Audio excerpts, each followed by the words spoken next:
Hi everybody, welcome to the Pagan Perspective. My name is Angel and I am your Friday host, and this week we're going to be talking about love and marriage.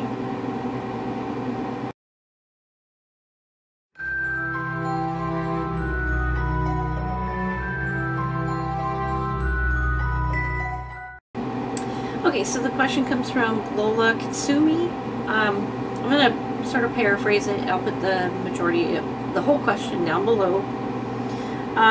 They wanted us to do a video on our ideas of love and marriage in the pagan community. What are the differences when it comes to religious and majority beliefs?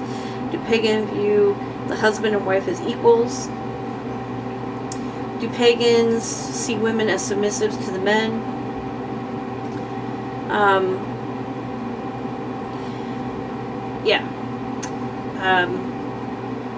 Honestly, I think the pagan community, in its very nature of being very in balance with the energies of male and female, tend to be more balanced in how they see how a woman and a man play roles in a relationship. There are traditions in the pagan community that are very male-centric, and there are traditions that are very female-centric. The balance is a little different there. So, to me, I think the pagan community in general has a much more neutral way of seeing men and women than the general public. I think they just do. However, with that, I think there are groups within the pagan community that, because of their tradition, their god or their goddess, they are a little bit more, they're a little bit more of the mainstream, in how the mainstream may tend to feel like the man is the protector, the man makes the money, the woman takes care of the home. So I think that, as in with the pagan community, we have balance there too. We have where there are people very neutral about male and female roles, and then there are people that are very rigid about male or female roles because of their traditions and such.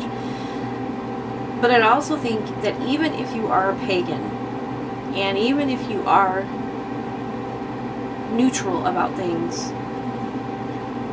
your upbringing, if not so neutral, can start to creep in your mind in certain aspects. Whereas if you're a woman and you grow up around a lot of very strong, powerful men who determine a lot about your life, when you get out of that situation,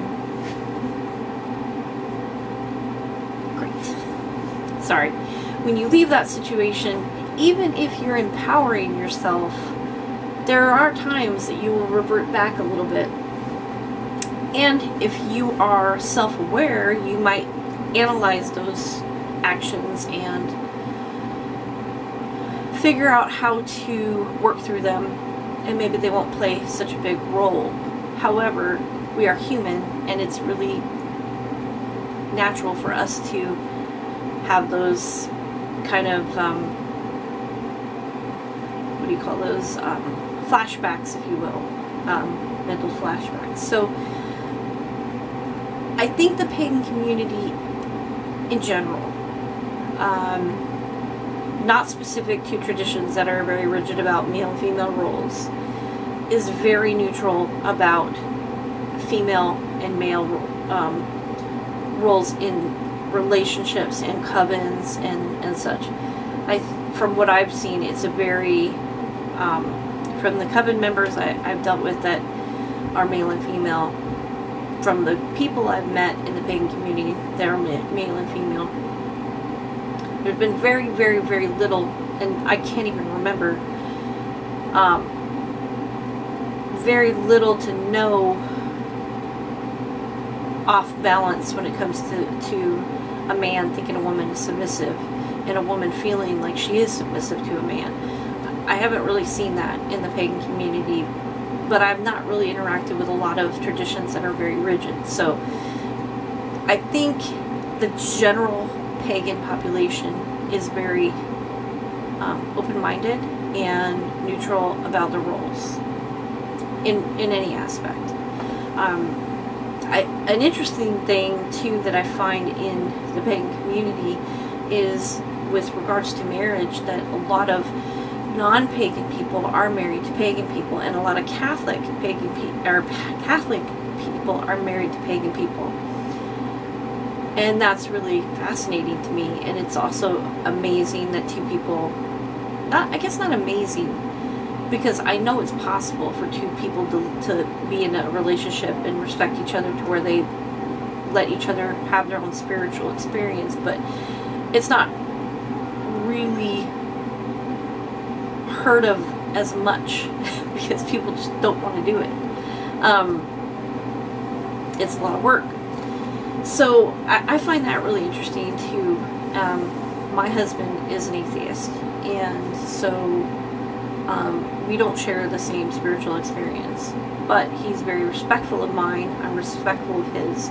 We don't interfere or judge each other's choices when it comes to this, and he's incredibly supportive. He spends time with my coven.